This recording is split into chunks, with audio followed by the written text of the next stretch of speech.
Good afternoon everybody, good afternoon सब लोगों को।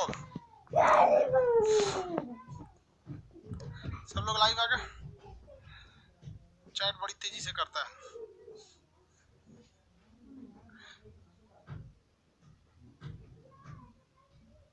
चलिए सब लोग को गुड आफ्टरनून। दर्शन दीजिए, दे दिए भाई।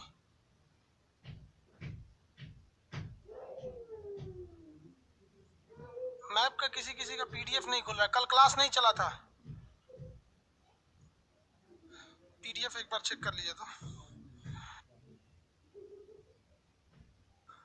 किसी किसी के मोबाइल का प्रॉब्लम होगा पीडीएफ को लेकर। देखिए वो इससे पहले के क्लास में हम आपको बहुत हद तक समझा दिए थे। पहले थोड़ा सा रिवाइज कर देते हैं लोग। देखिए ये नीचे ये वाला देश कौन सा है? श्रीलंका है। ये कौन सा हो गया? श्रीलंका। ये हो गया भारत। श्रीलंका के नीचे कौन सा जगह है? मालदीव, चागोस, आर्किपियागो, डिगो गार्सिया, ये सब आइलैंड है। सब डिगो गार्सिया मॉरिशस का था, लेकिन उसको कब्जा किसने कर लिया? ब्रिटेन ने कब्जा कर रखा है उस पर। ब्रिटेन ने उस पर क्या कर रखा है? कब्जा कर रखा है। ये यहाँ देखते चलेंगे।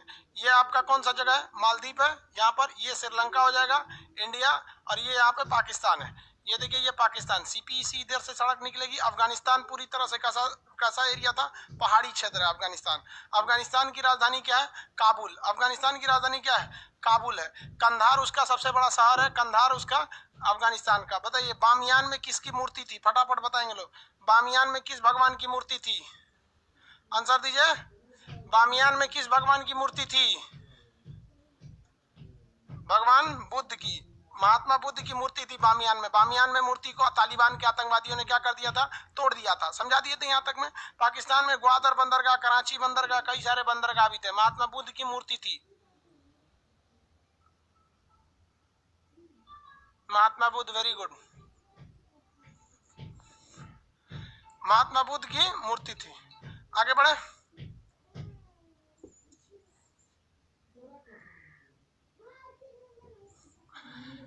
ताला परियोजना किस देश में है? ताला परियोजना किस देश में है? आंसर दीजिए। ताला परियोजना भूटान में। Very good. ताला परियोजना भूटान में है।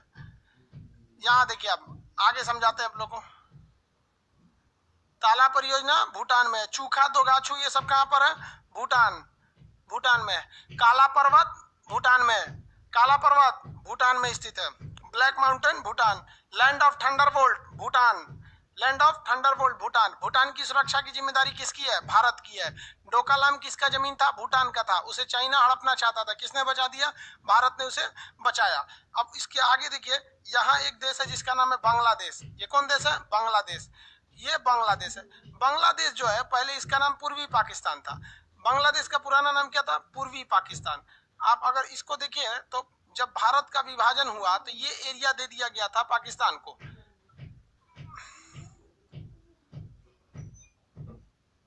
एक आदमी था जिसका नाम था सीरियल रेडक्लिफ। इतना बड़ा लोल था, वो भारत का विभाजन कर दिया 10 मिनट में पकड़ के। क्या किया? यहाँ जितना पुलिस स्टेशन थे सारे पुलिस स्टेशन को मिलाया, एगो नक्शा खींच दिया, कहा ये वाला एरिया पूर्वी पाकिस्तान हो गया। और इधर जितने पुलिस स्टेशन थे सबको नक्शा को मिला दिया, इसे कह दिया ये वाला पश्चिमी पाकिस्तान हो गया। तो ये वाला कौन सा पाकिस्तान है भैया? पश्चिमी पाकिस्तान। उस वक्त का ये पश्चिमी पाकिस्तान था। और जो बांग्लादेश आप देख रहे हैं, ये बांग्लादेश इधर ना, ये पहले पूर्वी पाकिस्तान था। तो ये दोनों ओर से बड़ा तामझाम करते रहते थे सब, पाकिस्तान और पूर्वी पाकिस्तान के बीच में। तो दोनों ओर से भारत को तंग करते थे। तो पाकिस्तान के जो मेन लोग थे उन लोग का कहना था, क्या कह रहे हैं भाई? कल क्लास नहीं चली थी। जितने लोग को कंफ्यूजन, कल क्लास नहीं हुआ था।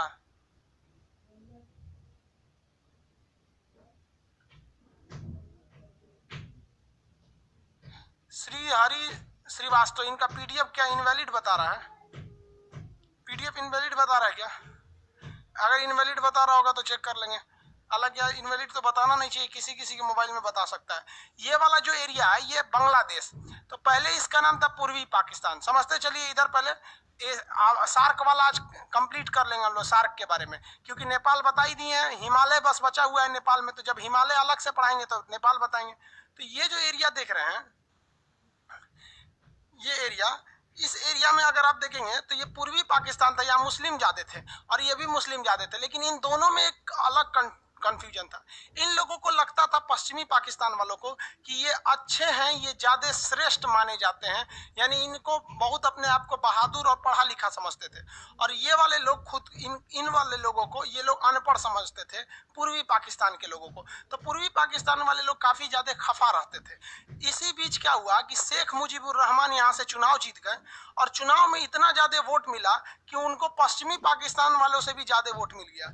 तो यहाँ के शासकों ने शेख मुजीबुर रहमान को क्या किया था, बंधक बना लिया, जिस वजह से इधर बहुत ज्यादा लोग भड़क गए थे। पाकिस्तान वालों ने क्या किया था, इस पूर्वी पाकिस्तान के लोगों को इज्जत लूट लिया, मर्डर कर दिया, लाखों महिलाओं का बलात्कार कर दिया, ये पश्चिमी पाकिस्तान वाले लोग। तो ये हम हिंदुस्तानियों से क्या करेंगे भाई, जब तुम लोग अपने देश में मार काट करोगे तो हम लोग तो भाई तुम्हारे दुश्मन ठहरे, हम लोग क्या कर पाएंगे। तो इस वजह से यहाँ के लोग परेशान हो गए। तो इंदिरा गांधी के पास आए थे शेख मुजीबुर रहमान। तो इंदिरा गांधी ने कहा था कि आप अपनी फौज बनाइए, हम मदद करेंगे। तो भारत यहाँ पर इन लोगों ने अपनी फौज बनाया, जिसका नाम था मुक्ति वाहिनी। मुक्ति वाहिनी को भारतीय सेना ने चारों ओर से मदद किया, नौसेना, वायुसेना, थल सेना, तीनों ओर से मदद किया गया। हमारी वायुसेना भी हमला की थी, थल सेना भी हमला की थी। थल सेना में जनरल जैकब जो थे, इनका प्लानिंग बहुत अच्छा था। निर्मलजीत सिंह अरोड़ा थे, शेख सैम हारमूस जी, फ्रेम जी मानेकशॉ थे। तो उस समय थल सेना प्रमुख कौन थे, मानेकशॉ। मानेकशॉ ने जिम्मेदारी किसका दिया, निर्मलजीत सिंह अरोड़ा को। और निर्मलजीत सिंह अरोड़ा ने जनरल जैकब को अंदर भेजा था। जनरल जैकब ने बहुत खतरनाक प्लान बनाया और यहाँ पाकिस्तानियों को धोना चालू कर दिया। और जब यहाँ पाकिस्तानी धोने लगे सब, तब इनको लगा कि भैया अब हम मदद कैसे मांगेंगे। और यहाँ इनको डबल लोग धो रहे थे, एक हिंदुस्तानी लोग धो रहे थे, दूसरा मुक्ति वाहिनी के लोग धो रहे थे। वहां पे लड़कियों का आप रेप करेंगे, मर्डर करेंगे, अपने देश में तो कोई आपको देश वालों मानेगा नहीं, तो बांग्लादेश के साथ बहुत ज्यादा ही अत्याचार कर रहा था। तो इसमें भारत को भी फायदा हो गया। अब पाकिस्तान को लग गया कि हमारे हाथ से ये वाला एरिया जो पूर्वी पाकिस्तान है कहीं निकल ना जाए। तो इसने क्या किया, हथियारों की सप्लाई करना चालू किया पश्चिमी पाकिस्तान से। इस साइड से क्या किया, हथियारों की सप्लाई चालू किया। तो भारत ने नेवी लगा दिया। हमारा विमान वाहक पोत जिसका नाम था विक्रांत, उसको पूरी तरह से नीचे लगा दिया गया। और हमारे वायुसेना, नौसेना के जितने भी खतरनाक खतरनाक युद्धक जहाज थे, विमान वाहक पोत, पनडुब्बी इत्यादि को यहाँ लगा दिया गया। पाकिस्तानियों की जो सप्लाई चेन थी यहाँ की, इसको हम लोगों ने ध्वस्त कर दिया। हमारा सबसे खतरनाक जहाज जो था, जिसका नाम था विक्रांत, उसको यहाँ लगा दिया गया। तो नीचे से धो रही थी नेवी, इस साइड से आर्मी और ऊपर से एयरफोर्स। ये लगातार बम बरसा रहे थे सब। लगातार बम बरसाने की वजह से यहाँ पर जो पाकिस्तानी थे, इनका रीढ़ टूटते जा रहा था। अब पाकिस्तान की इधर से सप्लाई नहीं हो पा रही थी। जो इधर पाकिस्तानी फौजी बचे थे, इन लोग को तो पूरा का पूरा इंडियन आर्मी, मुक्ति वाहिनी, नौसेना, वायुसेना मिलकर धो रही थी। पाकिस्तान को लगा कि भैया हमसे, हमारे हाथ से पूर्वी पाकिस्तान चला जाएगा। तो ये जो था, पूर्वी पाकिस्तान को बचाने के लिए पाकिस्तान अमेरिका के पास भीख मांगने लगा, भैया अमेरिका हमको बचा लीजिए, हमारा ये वाला एरिया निकल जाएगा हाथ से। अमेरिका ने इसमें जब एंट्री मारी तो पूरा माहौल ही बदल के रख दिया था। आगे देखें, एक सेकंड बाबू, ये लोग कौन कौन कमेंट कर रहे हैं।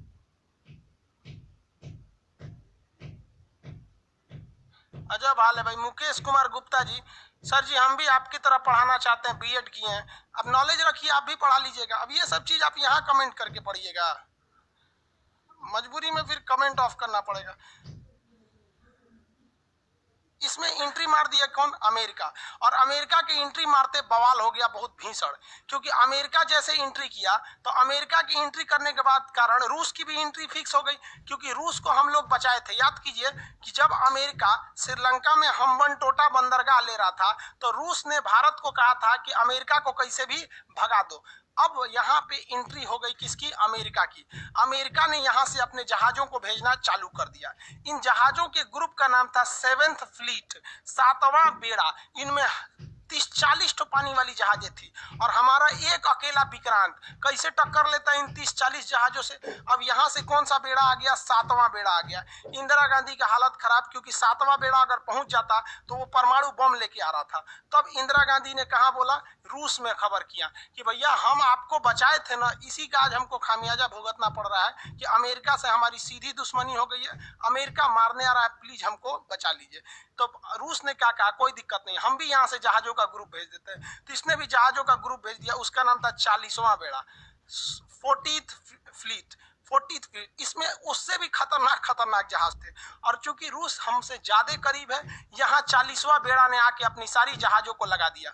जितना जहाज यहाँ लगा दिया, इतना ना भयानक नेवल ब्लॉकेज किया कि यहाँ डिगो गार्सिया से उनकी जहाजें नहीं उठ पाई। और जब ये 7वां बेड़ा यहाँ पहुंच रहा है तो उसको लगा कि भैया यहाँ तो 40वां बेड़ा पहले से पहुंचा हुआ है, तो इन्होंने उसको धमकी दिया 40वां बेड़ा को कि भाग जाओ, हम अमेरिका वाले हैं, परमाणु बम लेके आए हैं। इसने कहा कि भैया तोरा से ज्यादा परमाणु बम है हमारे पास, 200 से ज्यादा परमाणु बम लेके हम आए हैं, तुमसे ज्यादा खतरनाक परमाणु बम है। तो कहा कि भाई तो डरने वाला नहीं है। और इसने क्या किया, अपने ऊपर एक ऑटोमेटिक हथियार सेट कर दिया जिसे कहा गया पैट्रियट मिसाइल। ये मिसाइलें इतनी खतरनाक थी कि अगर दुश्मन ज्यादा करीब आएगा तो ऑटोमेटिक अलार्म बजाने लगेगा, और करीब आएगा तो जहाज के कैप्टन पायलट सबको अलार्म बजाने लगेगा, और अगर इनकी जहाजें 100 किलोमीटर तक के अंदर आ गई तो अपने से मिसाइल निकाल के मार देगा। तो इनको तो पहले ही डर हो गया कि इन्होंने कौन सी मिसाइल लगा रखी है, पैट्रियट मिसाइलों को लगा रखा है। और पैट्रियट मिसाइल लगा देने की वजह से यहाँ पे बहुत ज्यादा दिक्कत हो जाएगा। किसको? पैट्रियट मिसाइल लगा दिए तो वो एंट्री ही नहीं कर पाएगी, और जैसे ही एंट्री नहीं कर पाएंगे तो फिर यहाँ भारत का विक्रांत इनको क्या कर रहा था, धो रहा था। तो रूस ने कहा कि एक काम करो, तुम भयानक धो। तो हमारी आर्मी, एयरफोर्स, नेवी यहाँ धो रही थी। अब पाकिस्तान को इधर से तो भयानक धूल चटाया गया, इधर से भी धो, पाकिस्तान पिटाते रह गए यहाँ पर। और यहाँ पर रूस और अमेरिका ये आमने सामने, हम लोग को किसने रोक दिया, हम लोग को किसने बचाया, रूस ने। और अंततः अमेरिका को यहाँ से वापस जाना पड़ा ये कह के कि we are too late, Pakistan तुम अपने से समझो। अब पाकिस्तान का तरीका ही तो बवाल हो गया यहाँ पर, अब क्या समझेंगे।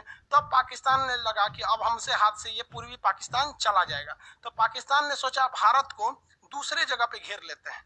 तो पाकिस्तान सोचा कि यहाँ पे हम भयानक युद्ध कर देते हैं, भयानक युद्ध होगा तो भारत का ध्यान उधर से इधर हटेगा। तो इसने यहाँ पर अपने 6000 सैनिकों को भेज दिया। कितने सैनिकों को भेजा? 6000 सैनिकों को। क्योंकि यहाँ भारत के केवल 120 सैनिक थे, 120 सैनिक थे, और उसने कितने सैनिक भेजेगा? 6000। और यहाँ पर हमारे थे कौन थे भाई? तो हमारे यहाँ सिख रेजिमेंट थी। अब सरदार जी थे यहाँ पर, सरदार कुलदीप सिंह चांदपुरी। और कुलदीप सिंह चांदपुरी 120 सिख रेजिमेंट को लेकर रेडी थे। अभी लोग को पता है ये लोग 1.25 लाख के नीचे बातें नहीं करते हैं। ये 120 मिल के ये 6000 पाकिस्तानियों को धूल चटा दिया, उनके टैंक वगैरह को मार के ध्वस्त कर दिया। आज भी यहाँ पर उनके टैंक हम लोग ने बंदी बना के रख लिए हैं। तो पाकिस्तान यहाँ से हार रहा था, उसकी पनडुब्बी वगैरह को मार के हम लोगों ने गिरा दिया। और यहाँ पर पाकिस्तान जो था, पाकिस्तान के 6000 सैनिक यहाँ मरे, अमेरिका वापस चला गया, पाकिस्तान को हार का सामना करना पड़ा। और हाल ये हो गया कि पाकिस्तान में यहाँ पर खड़े हुए 93,000 फौज, 93,000 फौज ने आत्मसमर्पण किया, सरेंडर किया कि भारत हमको माफ कर दो, जिंदा छोड़ दो हमको। तो भारत ने यहाँ 93,000, सोचो भैया, हमारे यहाँ 120 फौजी ने सरेंडर नहीं किया और तुमको धूल चटा दिया, और यहाँ तुम्हारे 93,000 फौजी ने सरेंडर कर दिया। और इन गधों को लगता है कि कश्मीर ये ले लेंगे। अरे साले, पहले तुम अपना लोग ना, यहाँ पे तुम्हारा बांग्लादेश टूट गया, तुम अपना लोग, बाद में हमारा कश्मीर लेना। वो तो हम लोगों ने यूएनओ में केस कर दिया, वरना कब का हम लोगों ने फरियाद दिए रहते कश्मीर का इशू, वरना आज लटका रहता। पूरी दुनिया में सबसे बड़ी हार अगर किसी के नाम पर है तो वो Guinness book of world record में है कि दुनिया में आज तक किसी भी देश की 93,000 फौज ने सरेंडर नहीं किया। भारत ने इनको स्कूल में बांध के रखा और पाकिस्तान से लिखवाया कि बोलिए कि अब पाकिस्तान के 2 टुकड़े हो गए, एक का नाम हो गया बांग्लादेश, दूसरा का हो गया पाकिस्तान। तो ये पाकिस्तान लिखा है। और हम कभी कभी यूट्यूब पे वीडियो बनाते हैं ना, तो पाकिस्तानी सब कमेंट क्या करता है, सब तुम हिंदुस्तानियों को हम सबक सिखाएंगे, कश्मीर लेके रहेंगे। हम मन में आता है बस हम एक ही कमेंट करते हैं, भैया 1971 याद करो, वरना हमारे 120 फौजी तुम लोग को यहाँ धूल चटा दिए। हिंद महासागर में इतना दौड़ा दौड़ा मारा गया जिसका कोई हद नहीं। यहाँ पूर्वी पाकिस्तान में मुक्ति वाहिनी की क्या हो गई, जीत हो गई, और शेख मुजीबुर रहमान क्या बने, वहां के राष्ट्रपति प्रधानमंत्री बने। लेकिन पाकिस्तान दगाबाजी से तो बाज नहीं आएगा, आतंकवादी घटना में मरवा दिया। आतंकवादियों से किनको मरवा दिया? शेख मुजीबुर रहमान को मरवा दिया। आज उन्हीं की बेटी बैठी हुई है, क्या नाम है, शेख हसीना, जिनका भारत से बहुत अच्छा संबंध है। तो 1971 की लड़ाई हुई जिसमें हम लोगों ने मुक्ति वाहिनी सेना को खड़ा किया, और 1972 में पाकिस्तान ने अंततः यह स्वीकार कर लिया कि अब पूर्वी पाकिस्तान उसका नहीं है, अब वो एक देश बन चुका है। तो क्वेश्चन पूछा था, पाकिस्तान ने बांग्लादेश को एक देश के रूप में कब स्वीकार किया था? तो 72 में, लड़ाई कब हुई थी? 71 में। समझ में आ गया कि नहीं आ गया? सोचिए यहाँ हमारे 120 फौजी पाकिस्तान में उन लोग को घुसने नहीं दिए। जब राजस्थान पढ़ाएंगे ना तब बताएंगे यहाँ पर। तो आज जो आप बांग्लादेश देख रहे हैं, पहले वो किसका था? पाकिस्तान का। तो बहुत बेहतरीन प्रधानमंत्री थी इंदिरा गांधी, जिसका हद नहीं, जिसने इसको जिता दिया। समझ में आ गया? 1971 में। आगे बढ़ जाए, बहुत बेहतरीन प्रधानमंत्री थी। हम एक न्यूज देख रहे थे तो जिसमें एक आदमी क्या कह रहा था कि 1971 का भारत ने युद्ध इसलिए जीता क्योंकि उस समय बीजेपी विपक्ष में थे।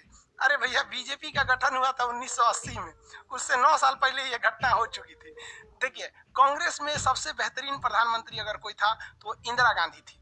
बाकी नेहरू के अंदर दूरदर्शिता नहीं थी, विश्वास बहुत ज्यादा कर लेता था, बहुत खतरनाक। अब आप बताइए, अगर इंदिरा गांधी ये कदम नहीं उठाई रहती तो आज ये क्या रहता? पूर्वी पाकिस्तान। और आपको पता है क्या होता कि ये वाला एरिया में पाकिस्तान ये एरिया किसको दे देता? आप आइडिया लगाइए, चाइना को दे देता। और चाइना यहाँ पे भी आके अपनी फौज खड़ा कर लेता। और ये फौज खड़ा करने के बाद हम लोग 3 ओर से घिर जाते लोग, इधर से भी घिर जाते लोग, और इधर से तो अभी घिरे, और ऊपर से चाइना से। भारत को इतना टॉर्चर करता, इसलिए इंदिरा गांधी ने इसको बहुत बेहतरीन ढंग से भांप लिया और उसने पहले ही इसको तोड़ दिया। और वो उस समय युद्ध के उस समय सेना प्रमुख कौन थे? मानेक शॉ थे। क्या थे? मानेक शॉ। पूरा नाम था सैम हारमुस जी, फ्रेम जी, जमशेद जी, मानेक शॉ।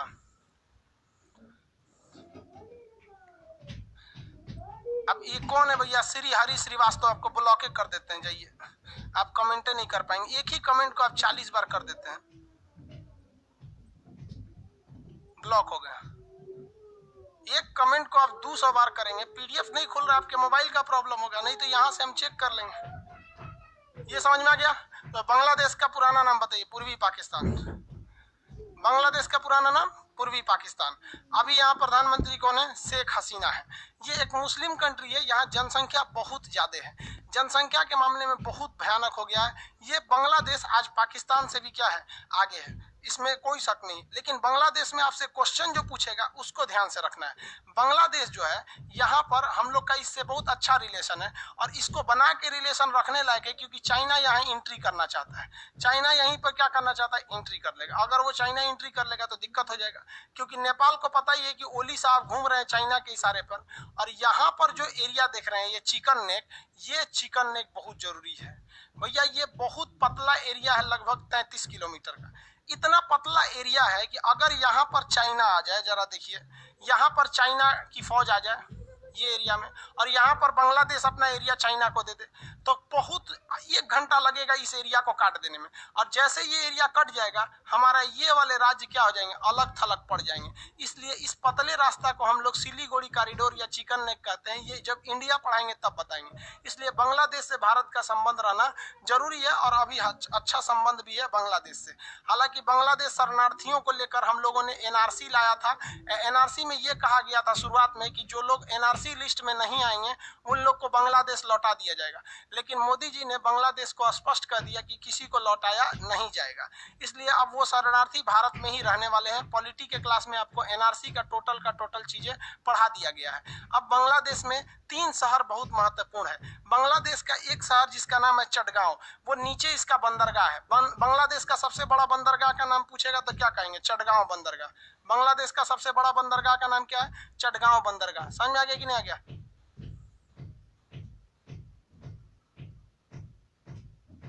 ये बेवकूफ सब ऐसा काम करता है ना, जिसका पीडीएफ नहीं ओपन हो रहा है, एक बार एप्लीकेशन अनइंस्टॉल करके चालू कर दो।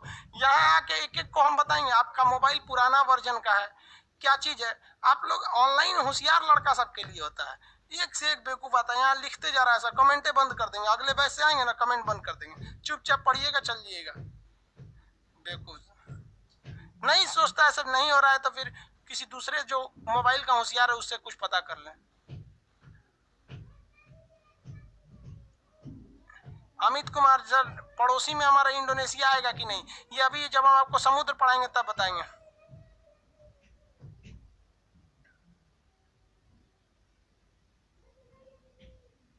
ले कौन बकलोलवा 36वां एडिशन लिया है किताब का? कोई भी किताब लिए रहेंगे, आप जो किताब खोले लिए हैं उसमें आप बांग्लादेश का खोल के देखेंगे, यहाँ पे मिलेगा चटगांव बंदरगाह। जो भी बुक लिए हैं लोग एटलस, उसमें खोल के देखिए, नीचे मिलेगा चटगांव बंदरगाह। आपका क्वेश्चन पूछा हुआ था, क्वेश्चन में याद रखिए कि चटगांव में एक सैनिकों के लिए अंग्रेजों ने, पहले तो अंग्रेजों का कब्जा तो यहाँ तक था पूरे भारत में, अपना एक आर्मरी बनाया था, एक बहुत बड़ा गोदाम बनाया था जिसमें गोला बारूद रखा था, उसे किसने लूट लिया था? आंसर दीजिए।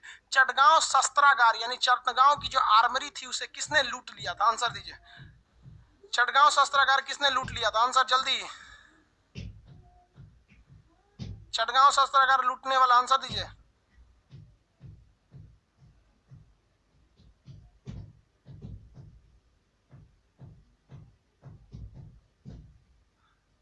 चटगांव शस्त्रागार लूटने वाले का नाम बताइए। Surya Sen, very good. सूर्य सेन, कल दरोगा वाले बैच में बताया था, सूर्य सेन ने लूट लिया था। चटगांव कहाँ है? बांग्लादेश में। सूर्य सेन ने इसे लूट लिया था और पूरे हथियार को किसको बांट दिया? अंग्रेजों को। पूरे हथियार को किसको बांट दिया? लोगों में बांट दिया। मटेरियल में ये लिखा हुआ है, जितनी चीजें हैं ना वो लिखा हुआ है, आपको लिखने की खास जरूरत नहीं है, वहां A to Z लिखा हुआ है, बस आपको एटलस खोल के इसको रंगना है। कहाँ पे है वो? एटलस खोल लिए, यहाँ पे रंगिए। चटगांव शस्त्रागार है, याद रहेगा। चटगांव बंदरगाह है जिसे चाइना लेना चाहता है, लेकिन चाइना एक तरह से डील को कंप्लीट भी कर दिया था। अचानक एंट्री हुई नरेंद्र मोदी और इनका शेख हसीना का। शेख हसीना दिल्ली आई तो मोदी जी जो थे वो प्रोटोकॉल तोड़ दिए। प्रोटोकॉल का मतलब होता है नियम कानून। नियम ये है कि प्रधानमंत्री किसी को रिसीव करने नहीं जाएगा, लेकिन मोदी जी कहें यार शेख हसीना आ रही है, हम जाएंगे रिसीव करने। मोदी जी रिसीव करके आए उनको, अब पता नहीं क्या क्या गाड़ी में बैठ के समझा दिए, ऐसे ऐसे आई शेख हसीना, प्रेस कॉन्फ्रेंस कहती हम चीन को नहीं देंगे। बहुत अच्छा, मोदी जी ऐसे समझाने में एक नंबर है। तो ये हो गया आपका चटगांव बंदरगाह। बांग्लादेश के बीचों बीच में देखेंगे तो एक शहर मिलेगा ढाका, जो उसकी राजधानी है, और वहीं पे मिलेगा नारायणगंज। आप एटलस खोल के बैठिए बांग्लादेश का, ढाका और नारायणगंज, ढाका और नारायणगंज, ढाका और नारायणगंज मिल जाएगा आपको अंदर, ढाका तथा नारायणगंज।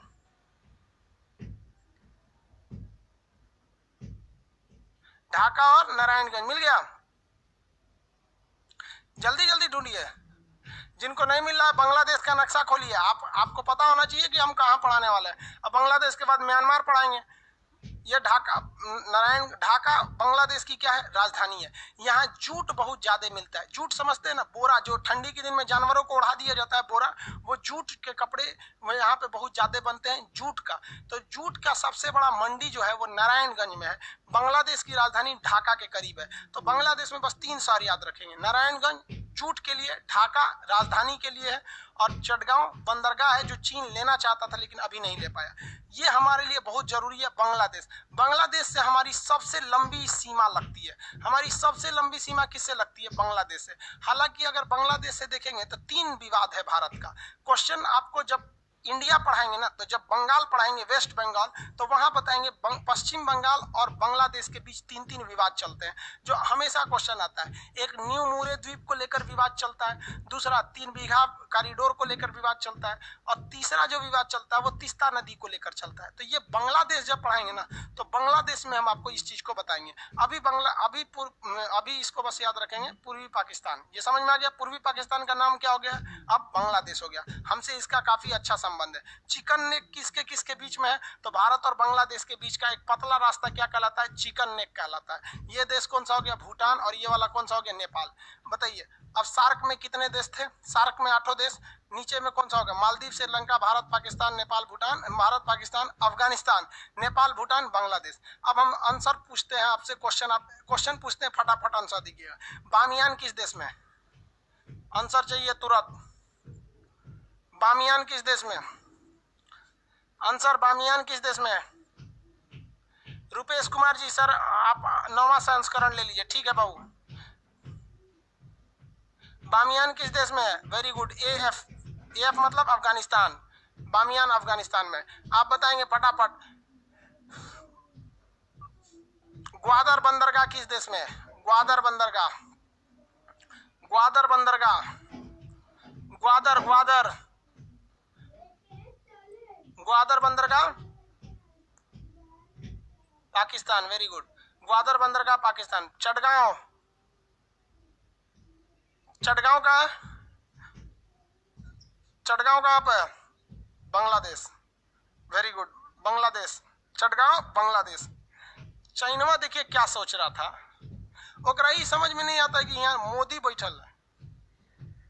मोदी जी ऐसा खतरनाक है, एक साथ यहाँ शेख हसीना को कंट्रोल कर लेते हैं, उधर स्मृति ईरानी को कंट्रोल कर लेते हैं। हर जगह एक साथ। हालांकि आप इसे अन्यथा न लेंगे, इसे पढ़ाई में हंसी मजाक चलता है। ये बंदरगाह का नाम चिटगांव बंदरगाह। इस बंदर का नाम है हम्बनटोटा बंदरगाह, श्रीलंका में नीचे है। यहाँ पर मालदीव में है माले बंदरगाह, और यहाँ पर है ये कौन सा, ग्वादर बंदरगाह। चाइनवा चोट्टा क्या कह रहा था कि हमरा हाई वाला बंदरगाह दे दो, और यहाँ से यहाँ देख रहे हैं किसको घेर रहा है, चोट्टा भारत को घेर रहा था। किसको घेर रहा था, भारत को। नरेंद्र मोदी आए ना तो धज्जी उड़ा दिए उसका, कैसे समझिए। चटगांव बंदरगाह तो कैंसिल हो गया चटगांव बंदरगाह कैंसिल, तो ये रास्ता तो काम खत्म हो गया। और जितने बंदरगाह, जो भी जहाज हम्बनटोटा बंदरगाह पे जाती थी, भारत सरकार ने कहा कि भैया आप केरल या तमिलनाडु बंदरगाह पे आइए। तो हम्बनटोटा बंदरगाह जो बनाया गया है उस पर कोई जहाजें नहीं जाती है, जिस वजह से हम्बनटोटा एयरपोर्ट और हम्बनटोटा बंदरगाह अब किसी काम का नहीं है। तो ये रास्ता तो यहीं से कट गया। माले बंदरगाह को भी भारत के अब फेवर में आ गया। बच गया एक बस इसका ये ग्वादर बंदरगाह। तो ये ग्वादर बंदरगाह पर इतना ना कर्जा ले लिया है पाकिस्तान कि इस कर्जा को चुकाने के लिए उसको सऊदी अरब से पैसा मांगना पड़ता है कि चाइना को चुकाना है कर्जा। और पाकिस्तान को ये लगा था कि ये सड़क बन जाएगा तो इससे हम बहुत कमाएंगे, लेकिन भारत ने इस सड़क के बदले में एक और सड़क की घोषणा कर दिया। वो यहाँ पर है आपका चाबहार बंदरगाह, और यहाँ से सड़क लेके हम लोग रूस तक जाएंगे, लंदन तक यहाँ से। अब बताइए, जितना व्यापार होगा वो इस सड़क के रास्ते हो जाएगा और ये बंदरगाह के रास्ते। अब लो भैया, तुम्हारा ये चीन का सीपीसी पकड़ के बैठे रहो। हम लोग की नीतियां बहुत अच्छी हैं, बट इतना ना लेट नीतियां हो जाती हैं जिसका कोई हद नहीं। तो चटगांव बंदरगाह समझ में आ गया आपको। एशिया में अगर हम आपसे कहते हैं तो आप दिमाग वही पहुंच जाएंगे कि नहीं। जैसे अगर हम कहते हैं सीपीसी तो आपका दिमाग तुरंत जाना चाहिए, अरे भैया सीपीसी इधर है। अगर हम आपसे कहते हैं चटगांव बंदरगाह तो आपके दिमाग में 1 सेकंड में आना चाहिए बांग्लादेश के बाद चटगांव बंदरगाह। हम आपसे कहते हैं हिमालय, दिमाग में तुरंत ऊपर रहना चाहिए। कहेंगे बामियान, तुरंत अफगानिस्तान होना चाहिए। काबुल कंधार अफगानिस्तान होना चाहिए। गजनी वगैरह अफगानिस्तान। हिंदुकुश पर्वत, तो हिंदुकुश पर्वत ये वाला एरिया है। कराची बंदरगाह ऐसे।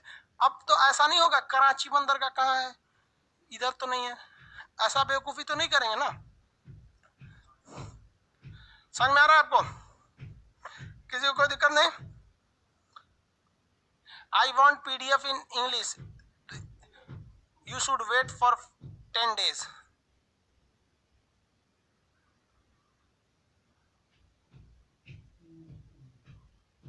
आप औरंगाबाद कौन है भैया? अभय कुमार सर, मैं औरंगाबाद से हूँ, आज मेरा पहला क्लास है। केबीसी मुकेश दुबे पूछ रहे हैं कि सर 3 दिन पहले चिकन नेक के बारे में कौन बनेगा करोड़पति में पूछा था। केबीसी में पूछा होगा भाई, ऐसा नहीं है। आपको इसमें हर एक चीजें मिलेंगी आपको जानने के लिए। हल्का सा बस आपको सब्र करना है। जिनका पीडीएफ नहीं खुल रहा है वो आपको एक बार अनस्टॉल करके फिर करेंगे, फिर पीडीएफ खुलेगा। वहां पर आपके मोबाइल के वर्जन का भी डिफरेंस हो जाता है, कौन सा वर्जन का मोबाइल है किसका नहीं है, उसमें ये सारी चीजें लिखी गई हैं। हम आपको मंगलवार या बुधवार को पीडीएफ में जो जो खाली जगह दिया गया है उसको भरवाएंगे। आप उसको दुकान पे जाके हार्ड कॉपी निकलवा लीजिएगा एक किताब के शक्ल में, हम उसको भरवाएंगे। अब हम आपसे ये वाला एरिया, सार्क एरिया देख लिए, देखिए ध्यान से। आप अगर दिमाग में बैठाएंगे ना तो आपके अंदर ये वाला एरिया दिमाग में बैठ चुका है। ये है मालदीव, टूरिस्ट के लिए है। श्रीलंका वाला बता दिए, पाकिस्तान, अफगानिस्तान, नेपाल, भूटान, बांग्लादेश बता दिए ना। किसी को कोई दिक्कत नहीं है?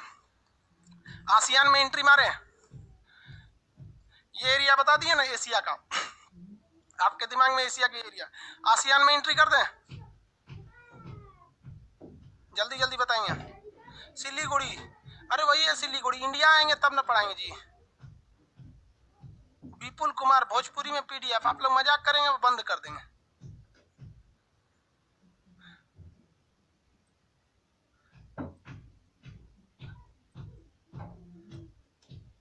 चलिए अब आसियान में एंट्री करते हैं।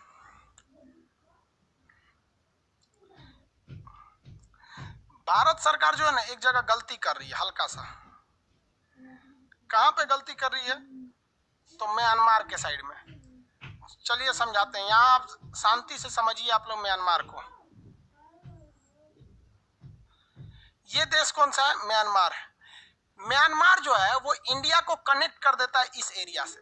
म्यांमार पहले भारत का ही हिस्सा था। कमेंट बंद कर लीजिए अब आप लोग, सीधे यहाँ समझिए वरना समझ में नहीं आएगा। हम दूसरा नक्शा खोलने जा रहे हैं, बस आपको इतना आइडिया बता दे रहे हैं कि म्यांमार हमारे पूर्वोत्तर राज्यों से सटता है, नॉर्थ ईस्ट राज्यों से सट जाता है, पर इधर घुसने की कोशिश कर रहा है। कहां पर? चटगांव बंदरगाह से। और इस एरिया का हमारा डेवलपमेंट ज्यादा नहीं हुआ है, यहाँ डेवलपमेंट ज्यादा नहीं हुआ है। तो भारत ना म्यांमार का एक बंदरगाह है जिसका नाम है सितवे बंदरगाह, और ये सितवे बंदरगाह कलकत्ता से जोड़ दिया जाएगा। कौन से बंदरगाह को? कलकत्ता और सितवे बंदरगाह को जोड़ दिया जाएगा। तो क्वेश्चन पूछेगा कि कलकत्ता से म्यांमार के किस बंदरगाह को जोड़ा जाएगा?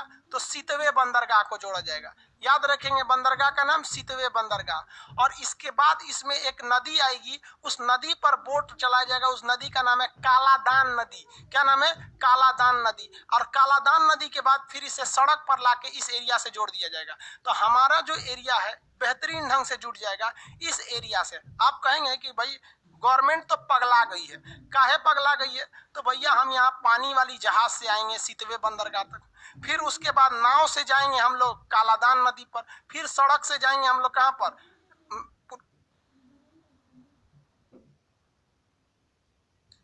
सड़क से जाएंगे पूर्वोत्तर राज्य में।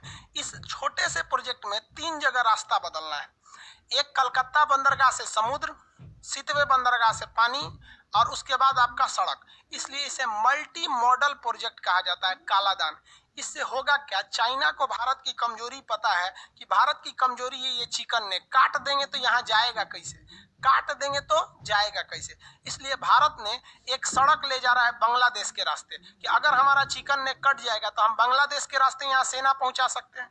अगर इसको भी काट दिया तो कालादान मल्टी मॉडल प्रोजेक्ट के तहत जा सकते हैं यहाँ से। तो ये सितवे बंदरगाह और कालादान प्रोजेक्ट आप क्या है, आप समझ में आ रहा है आप लोग को? ये सितवे बंदरगाह कहाँ पर है? म्यांमार में है। अब हम म्यांमार का नक्शा खोलते हैं, ये वाला एरिया आपका लिए हो गया। म्यांमार का नक्शा खोल देते हैं।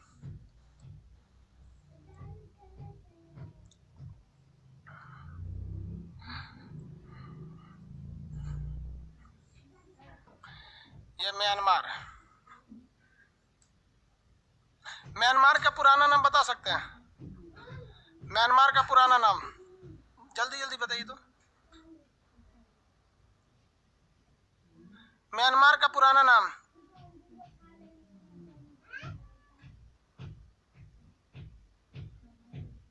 बेवकूफ कर रहा है। म्यांमार का पुराना नाम अफगानिस्तान था। म्यांमार का पुराना नाम बर्मा था। Very good, Burma.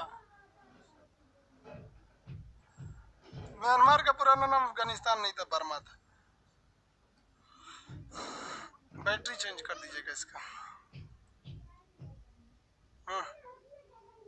बैटरी दे दीजिए। भारत और म्यांमार के सीमा पे एक पर्वत है, इस पर्वत का नाम है आराकाम पर्वत। पर्वत का नाम क्या है? आराकाम पर्वत। क्वेश्चन फटाफट बताएंगे। भारत और म्यांमार को अलग करने वाले पर्वत का नाम क्या है? आराकाम पर्वत। इस पर्वत पर चाइना ने आतंकवादियों को खड़ा कर दिया है, उसका आर्मी का नाम है आराकाम आर्मी, जो हमारे सितवे बंदरगाह के प्रोजेक्ट को पूरा होने नहीं देता है। आगे आप समझिए इसमें।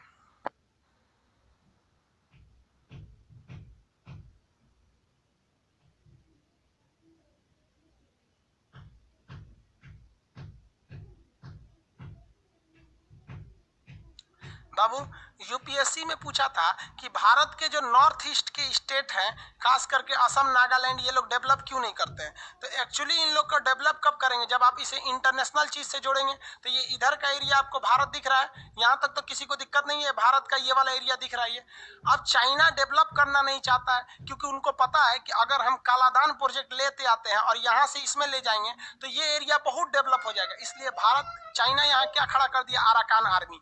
तो भारत को भी करना चाहिए भैया, अपनी नेवी, एयरफोर्स, आर्मी को उठाओ, आराकान आर्मी को धो के रद्द कर दो। इससे हमें डबल फायदा, हमारे आर्मी वालों को एक बार प्रैक्टिस हो जाएगा, दूसरा आराकान आर्मी का सत्यानाश हो जाएगा, तीसरा हमारा ये कालादान प्रोजेक्ट चालू हो जाएगा और यहाँ पर डेवलपमेंट हो जाएगा और चीन की मुंह टूट जाएगी, क्योंकि चीन उन्हें बचाने डायरेक्ट नहीं आ सकता है क्योंकि उनको पता है कि वो आतंकवादी संगठन है। तो लेकिन भारत बड़ा सॉफ्ट नीति अपनाता है, इसमें एक बार सर्जिकल स्ट्राइक और एयर स्ट्राइक की जरूरत है। असल में मोदी जी अभी उन्हीं देख रहे हैं पाकिस्तान की ओर, एक बार इधर गर्दन घुमाए ना, इधर म्यांमार की ओर, इधरों मारना जरूरी है। तो एक आराकान आर्मी याद रखिएगा, क्वेश्चन पूछा हुआ है, ये LDC में भी पूछा था, MTS में भी पूछा था, UPSC में भी पूछा था कि इंडिया और म्यांमार के बीच में कौन सा माउंटेन आता है। माउंटेन का नाम बता सकते हैं ना, कौन सा माउंटेन आएगा फटाफट? आराकाम पर्वत। कौन पर्वत? आराकाम पर्वत। पुराना नाम इसका बर्मा था। भारत शासन अधिनियम 1935 द्वारा ये अलग हो गया। म्यांमार जो है वो बौद्ध धर्म की अधिकता है। म्यांमार में कौन धर्म की अधिकता है? बौद्ध धर्म की अधिकता है। यहाँ पर दो सबसे बड़ी नदियां हैं, इन नदियों का नाम हमेशा पूछता है। एक का नाम है इरावती नदी। कौन सा? इरावती नदी। दूसरा का नाम है साल्वीन नदी। एक का नाम है इरावती नदी, दूसरे का नाम है साल्वीन नदी। ये क्वेश्चन पूछा हुआ था ये UPSC में कि नक्शा दे दिया था, इसे भारत का नॉर्थ ईस्ट का नक्शा दे दिया था, उसमें ये नदी दिखा दिया था। बताइए कौन सी नदी है ये? तो ये नदी है इरावती और ये नदी है साल्वीन नदी। इरावती और साल्वीन नदी के बीच का एरिया बहुत उपजाऊ है। इरावती और साल्वीन के बीच का एरिया बहुत ही उपजाऊ है। इस एरिया को कहते हैं सान का पठार। कौन सा पठार? सान का पठार। सान का पठार किस देश में है? म्यांमार में है। सान का पठार किस देश में है? म्यांमार में। बोलते चलिएगा मेरे साथ से। सान के पठार के किस दिशा में इरावती नदी है? पश्चिम में है या पूरब में है? पश्चिम या पूरब? तो सान के पठार के पश्चिम में इरावती नदी और सान के पठार के पूरब में आपकी साल्वीन नदी। म्यांमार की दो सबसे बड़ी नदियां इरावती और साल्वीन। सान का पठार जो है वो धान की खेती के लिए फेमस होता है। तो किसान क्वेश्चन पूछेगा म्यांमार का मेन खेती का एरिया कौन सा है? तो सान का पठार है। प्लेट्यू ऑफ सान किसके किसके बीच में आएगा? म्यांमार और इरावती और साल्वीन नदियों के बीच में आएगा। म्यांमार में और इसके अलावा कुछ खास पर्वत ज्योग्राफिकली विशेषता नहीं है, लेकिन अगर म्यांमार का हिस्टोरिकली देखिएगा तो इसमें बहुत ज्यादा चीजें हैं म्यांमार के बारे में। जैसे म्यांमार का पुराना राजधानी जो था रंगून थी। म्यांमार की राजधानी क्या थी? रंगून। अभी क्या हो गया? नेपेताओ। आप देखिए वहीं पे रंगून मिलेगा, उसके ऊपर नेपेताओ मिलेगा। म्यांमार की पुरानी राजधानी रंगून, जहां अंतिम मुगल बादशाह बहादुर शाह जफर का मकबरा है। 1857 की क्रांति में वो क्या किए थे? नेतृत्व किए थे, जिस कारण उन्हें कहां भेज दिया गया? रंगून भेज दिया गया था। तो पुरानी राजधानी क्या थी? रंगून। अभी की राजधानी क्या है? नेपेताओ। अभी की राजधानी नेपेताओ। कितने लोग बता सकते हैं ये कौन सी नदी है? इस नदी का नाम बताइए। ब्लैक कलर वाली नदी का नाम बताइए। ब्लैक वाली नदी कौन सी है और रेड वाली कौन सी है? ब्लैक नदी कौन सी है और रेड नदी कौन सी है? ब्लैक नदी का नाम बताइए जो ब्लैक कलर से बताएं।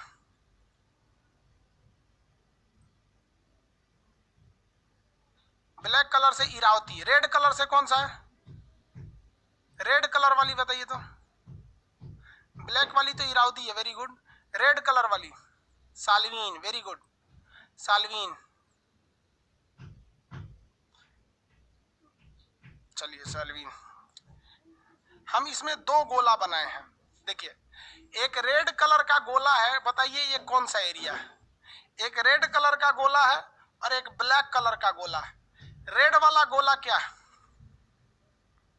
आंसर दीजिए। रेड वाला गोला क्या है? रेड वाला, रेड गोला क्या है और ब्लैक गोला क्या है?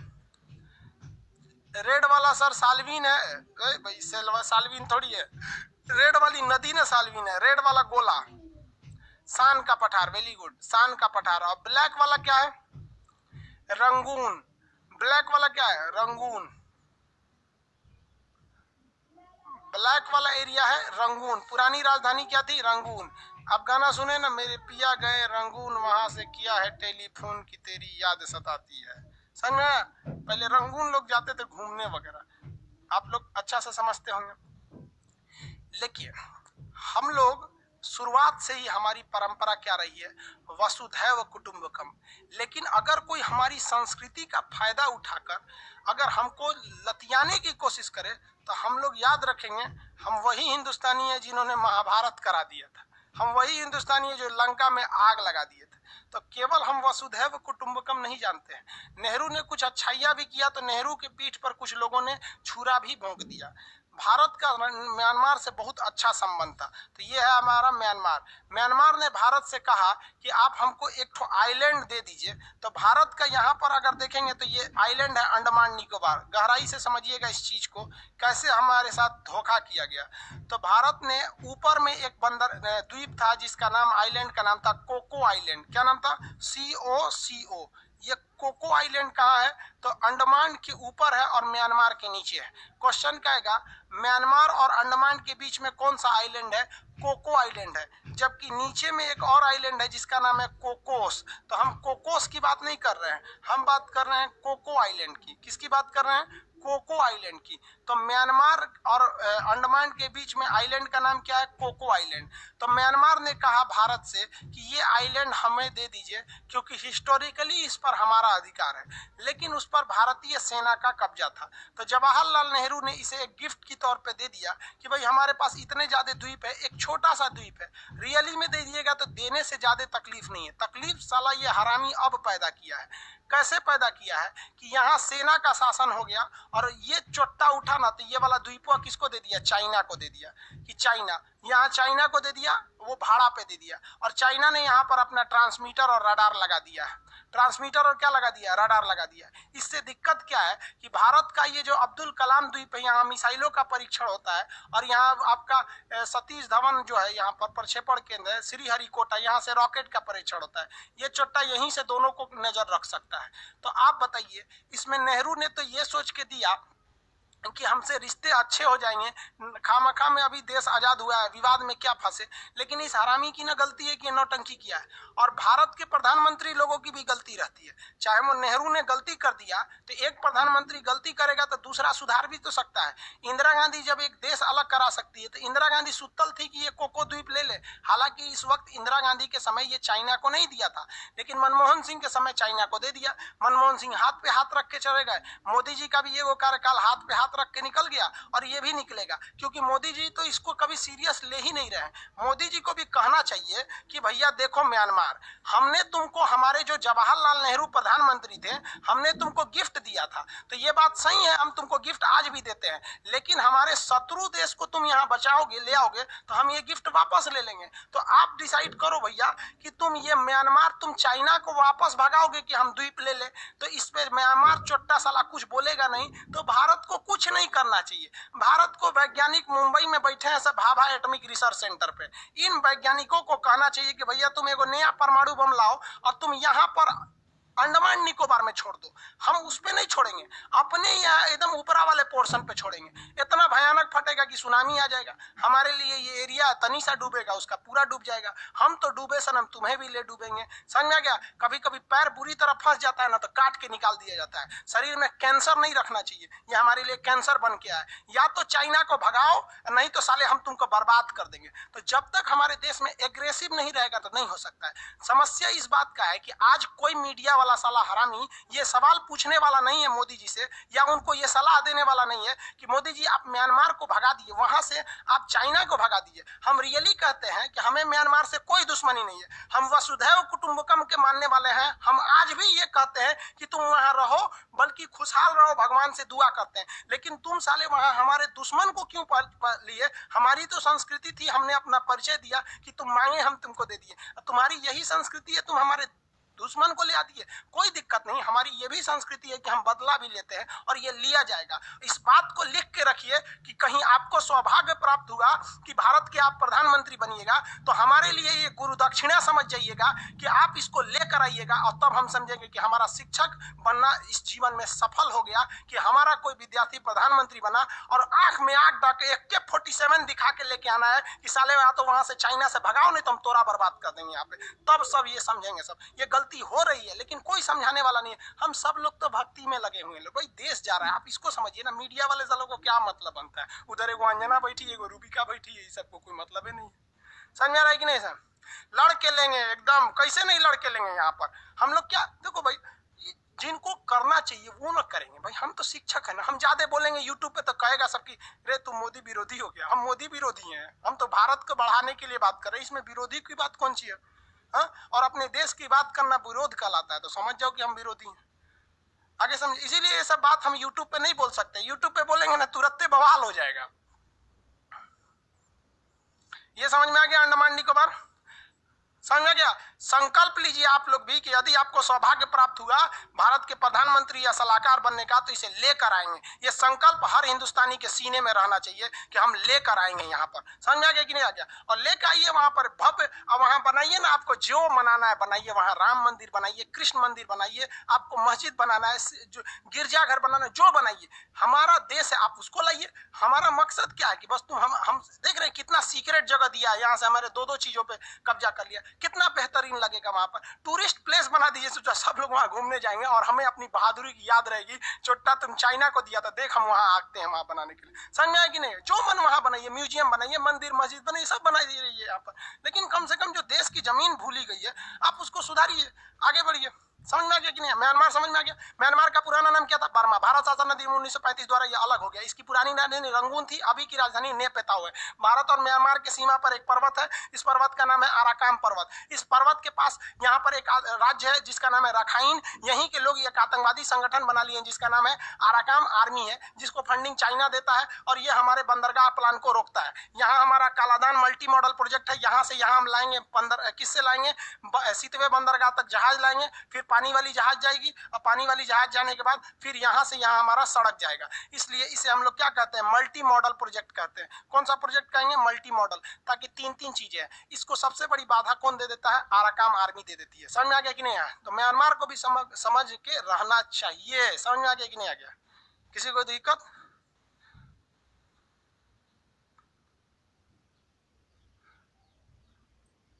आ गया? अरे बकलोल भाई, अनइंस्टॉल के बाद भी नहीं दिख रहा है तो तू शांति से रहो, हम चेक करके कल बताएंगे। सर यूट्यूब पर भी बताइए, हम लोग आपके साथ हैं, हमको पता है आप लोग अपने साथ हैं हमारे, लेकिन कुछ लोग जो है ना वो ये नहीं देखते हैं कि हम बोल क्या रहे हैं, ये नहीं देखते हैं हम देश के लिए बोल रहे हैं। कुछ लोग बस क्या देख लेते हैं कि मेरे नाम के आगे क्या लिखा है? खान। समझ आ गया? इसलिए समस्या ये है। आगे बढ़ते हैं। म्यांमार समझ में आ गया होगा आप लोग को। ये वाली नदी कौन सी है? इरावती। ये वाली साल्वीन। बीच में कौन सा पठार है? इरावती साल्वीन, सान का पठार है। कौन सा पठार? सान का पठार। म्यांमार में हाथियां वगैरह ज्यादा पाई जाती हैं, हालांकि थाईलैंड में हाथियां ज्यादा। म्यांमार में ना महात्मा बुद्ध की बहुत ज्यादा पूजा होती है। यहाँ पर एक बहुत बड़ी समस्या क्या थी आपको बता ही देते। तालिबान के लोगों ने क्या गिरा दिया? बामियान की मंदिर, महात्मा बुद्ध की मूर्ति गिरा दिया। तो यहाँ इन लोगों ने मुसलमानों को गोली मार के गिरा दिया। यहाँ पर क्या बात करें, यहाँ पर भी किसी को कोई दिक्कत?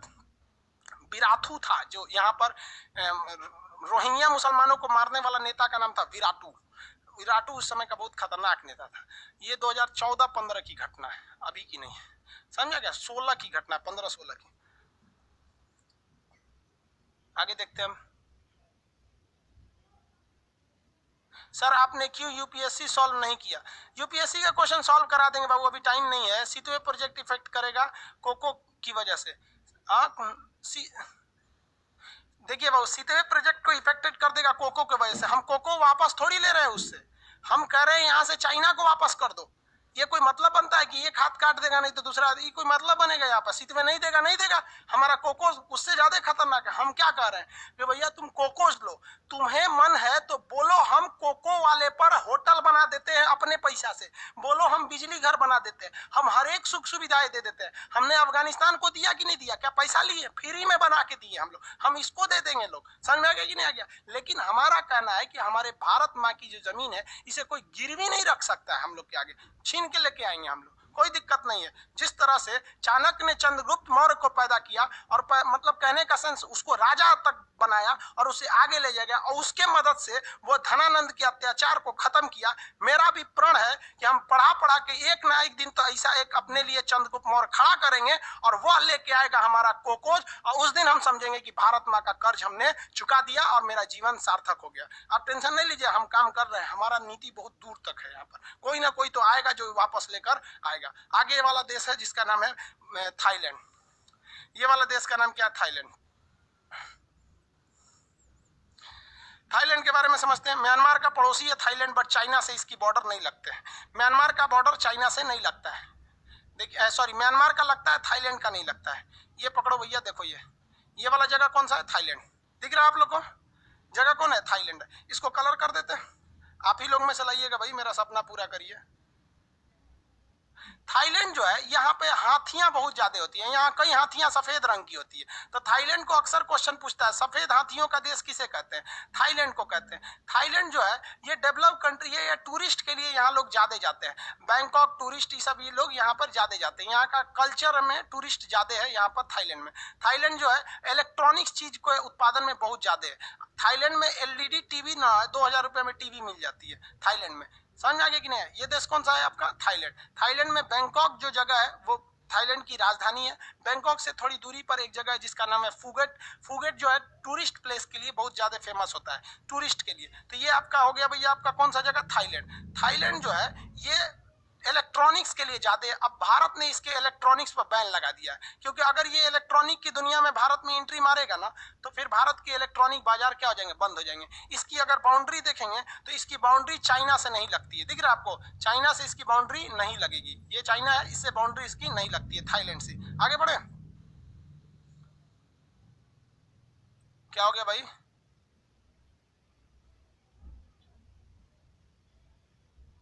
आप दुस्साहसी हैं सर जी। भैया दुस्साहसी कैसे हैं हम? अपने देश की जमीन मांगना दुस्साहस नहीं, साहस कहलाता है। ये पाकिस्तानी ये बोलता है जो लग रहा है दुस्साहसी है। अपनी जमीन की वापस मांगना दुस्साहस नहीं कहलाता। दुस्साहस तो म्यांमार की है कि हमारी गिफ्ट की जमीन पे तुमने हमारे दुश्मन को बैठाया। थाईलैंड हो गया। थाईलैंड में कुछ ज्यादा चीजें नहीं, एक ही चीज क्वेश्चन पूछेगा थाईलैंड में, करा नहर। देखिए ये वाला जो एरिया अगर आप देखेंगे ना तो ये नीचे का एरिया, यहाँ सिंगापुर है। यहाँ कौन सा देश है? सिंगापुर। तो ये कोई भी जहाज अगर वो ताइवान से आ रही है या चाइना से आ रही है या फिलीपीन से आ रही है या जापान से आ रही है, इनको लास्ट में एक ही रास्ता होकर इस पतले से रास्ते से निकलना रहता है। इसे को हम लोग कहते हैं मलक्का। इस पतला रास्ता को क्या कहते हैं? मलक्का। क्या कहेंगे? मलक्का। अब मलक्का में यहाँ पर सिंगापुर है। कोई भी जहाज जापान से चली है, कहीं से चली है, यहाँ आके पेट्रोल डीजल खाना पीना यहीं से भरती है, जिस वजह से सिंगापुर बहुत डेवलप हो गया। लेकिन सिंगापुर की इस डेवलपमेंट को देखकर मैं इसको थाईलैंड को थोड़ा खटक गया। थाईलैंड ने कहा कि हम सिंगापुर से भी छोटा एक नहर बनाएंगे। तो ये एक नया नहर बनाने के लिए सोच रहा है। इस नहर का नाम है करा नहर। अगर ये नहर बन जाएगा तो इन जहाजों को बड़ा इजी होगा, यहाँ से निकल जाएंगे सब। देखिए रास्ता बचेगा कि नहीं बचेगा? बच जाएगा। तो इस नहर का नाम क्या है? करा नहर है। अभी फिलहाल करा नहर को चाइना बनाने वाला था, इसे रोक दिया गया है। और यह कहकर रोका गया है कि इस नहर के बनने से यहाँ पर इकोलॉजिकल चेंज आएगा, पर्यावरण में बहुत ज्यादा बदलाव आ जाएगा। इस वजह से इस करा नहर को रोका गया है। अब चाहे करा नहर बने या ना बने, इससे भारत को इफेक्ट नहीं पड़ेगा। इफेक्ट मेन पड़ने वाला है किसको? सिंगापुर को इफेक्ट पड़ने वाला है। कोई भी देश आएगा यहाँ से, मान लीजिए चाइना यहाँ से हथियार लेके आ रहा है, अब वो ससुरा सिंगापुर से आए या फिर वो लेके आए कहाँ से? करा नहर से लेके आए, कहीं से भी, उसके लिए यहाँ उसकी मौत खड़ी हुई है हमारा अंडमान निकोबार। आओ ससुरा, यहीं से थुथुर पे जैसे निकलेगा थुथुरे पे मार देंगे। इधर से भी आएगा एक मिसाइल धाए दे, इधर से भी एक मिसाइल। इसलिए चाइना को डर लगता है कि यहाँ अपने बाबूजी से टक्कर लेंगे ना तो यहाँ उस छठी का दूध याद दिला देगा। कहाँ पर? अंडमान निकोबार में। किसी को कोई दिक्कत है? समझ में आ रहा है आप लोग को? थाईलैंड सफेद हाथियों का देश थाईलैंड, राजधानी बैंकॉक, टूरिस्ट के लिए फेमस होता है। करा नहर बना रहे हैं यहाँ पर। कौन सा नहर? करा नहर। आप अपने नक्शा में देखेंगे करा नहर, एटलस खोलेंगे यहाँ पे करा नहर होगा। नहीं होगा तो आप कैसे भी करके ढूंढिएगा करा नहर। समझ आ गया कि नहीं आ गया? आगे बढ़े, किसी को कोई दिक्कत नहीं? करा नहर बने।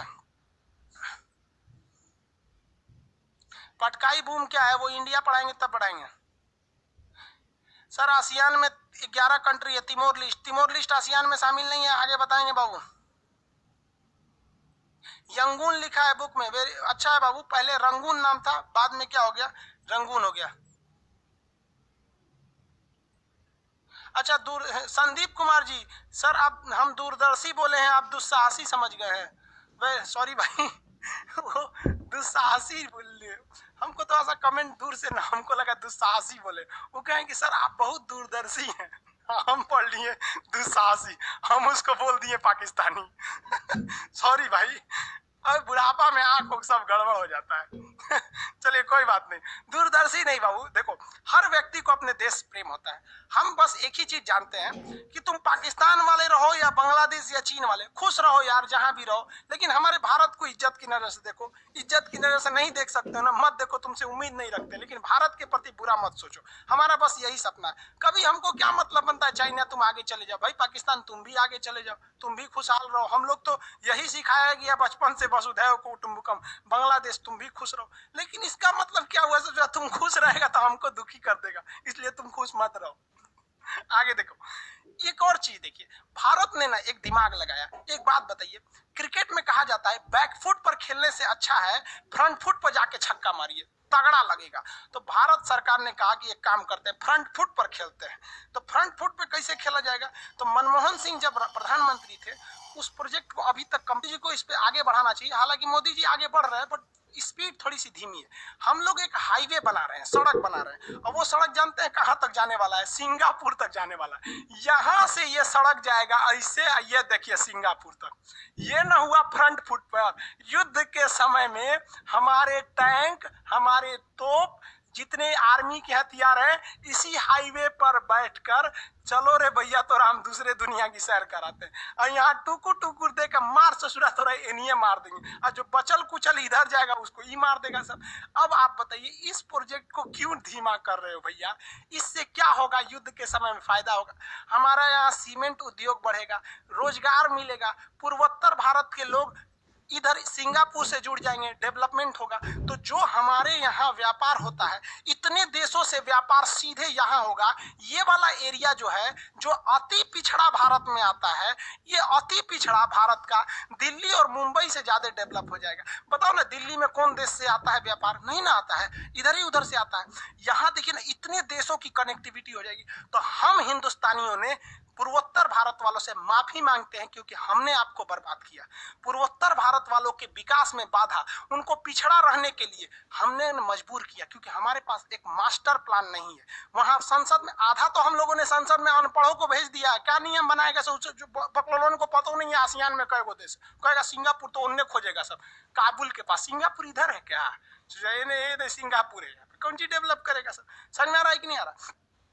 तो हम लोग को हर तरह से रेडी रहना है। देखिए ना, हम लोग कितना बेहतरीन प्लान बनाए। बांग्लादेश के थ्रू भी जा सकते हैं, कालादान और सितवे बंदरगाह के थ्रू भी जा सकते हैं, और ये हाईवे से भी जा सकते हैं। इतना होने के बाद कोई रोक सकता है इनके डेवलपमेंट को? नहीं।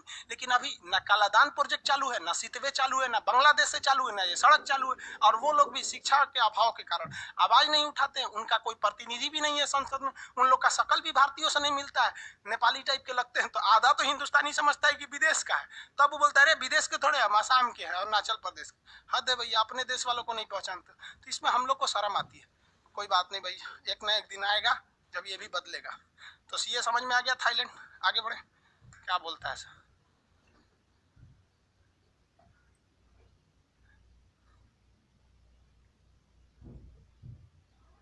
कोको वाला अजय कुमार कह रहे हैं सर, कोको वाला वीडियो डाल दीजिए। किस पर? यूट्यूब पर डाल दे। चलिए बाबू डाल देते हैं, ठीक है। आप लोग सपोर्ट में रहिएगा, वरना हमारा गरिया आने लगता है सर यूट्यूब पे कि तुम मोदी जी के खिलाफ बोल रहे हो। हम क्या को खिलाफ बोलेंगे? हमारा चुनाव में उठना है। आगे समझते हैं। आज के लिए इतना ही रहने देते, टाइमिंग ज्यादा हो। अब नेक्स्ट में अभी हम पीडीएफ चेक कर लेते हैं। तो आप पीडीएफ चेक कर लीजिएगा क्यों प्रॉब्लम आ रही है। नेक्स्ट क्लास आपको हम बताते हैं। देखिए, आप अपने एटलस में ये ढूंढिएगा, चाहे जिस भी पब्लिकेशन का लिए होंगे, कि लाओस कैसा दिखता है, कंबोडिया, वियतनाम कैसा दिखता है, और ये मलेशिया, यानी सिंगापुर के इन 5 देशों को आप ढूंढिएगा और मटेरियल से देख के पढ़िएगा कि उसमें कौन सा शहर बताया है और इसमें कौन सा शहर की चर्चा है। कल हम आपको इंडोनेशिया तक समझा देंगे, उसके बाद नया चीज को पढ़ाएंगे, को कुछ चीजें लिखवाएंगे, आपको परसों लिखवाएंगे, ठीक है। तो आज हम खुद पीडीएफ देख लेते हैं। हो सकता है हमारे साइड से ही प्रॉब्लम हुआ हो, नो डाउट, लेकिन बहुत से लोगों को प्रॉब्लम है। आगे समझे? सीतवे सर यूट्यूब पे कोको वाला द्वीप पढ़ा दिया, एकदम डाल देंगे भाई। मांडले वगैरह, मांडले उसका बीच का एक शहर है सर। आगे देखते हैं। देखिए, ज्योग्राफी का भी बैच आएगा, बट आप नक्शा पढ़ लेंगे। नक्शा पढ़ने का ज्योग्राफी में लड़का फेल क्यों होता है? ज्योग्राफी में उसे 4 चीज पढ़ना है। देखो भैया, एक पढ़ना है उसे एस्ट्रोनॉमी, दूसरा पढ़ा है उसको जियोलॉजी, एक पढ़ना है जियोग्राफी, एक पढ़ना है उसको टोपोग्राफी। समझा गया? और इसके अलावे भी उसको बहुत सारी चीजों को पढ़ना है। तो ये सारी चीजों का बैच आएंगे सब, इसको मोटा मोटी मान के चलिए 10-12 तारीख से जो भी बैच आएगा बाबू ना, उसको हम गारंटी कहते हैं कि 60% आप ही लोग से भरेंगे। 60%। जब एडमिशन 60% हो जाएगा तब जाके यूट्यूब पर बोलेंगे कि भैया क्लास है, क्योंकि हम आपको हमारे फर्स्ट बैच के स्टूडेंट हैं, आप लोग के लिए एकदम दी जान से एकदम लगे रहेंगे। आपको देखे, आपको इंडिया वर्ल्ड एटलस सब चीज आपको 150 रुपया फीस लिए, बाद में 200 की। आज के लिए हम इतना ही रहने देते हैं, ठीक है?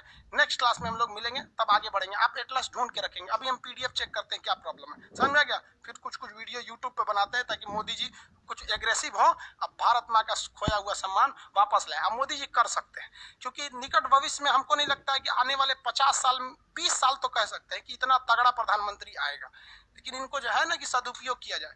आगे क्लास में मिलेंगे। जय हिंद। सर हम 9th क्लास से हैं। रितेश कुमार जी, भाई आप 9th क्लास के हैं तो इसमें पढ़ रहे हैं।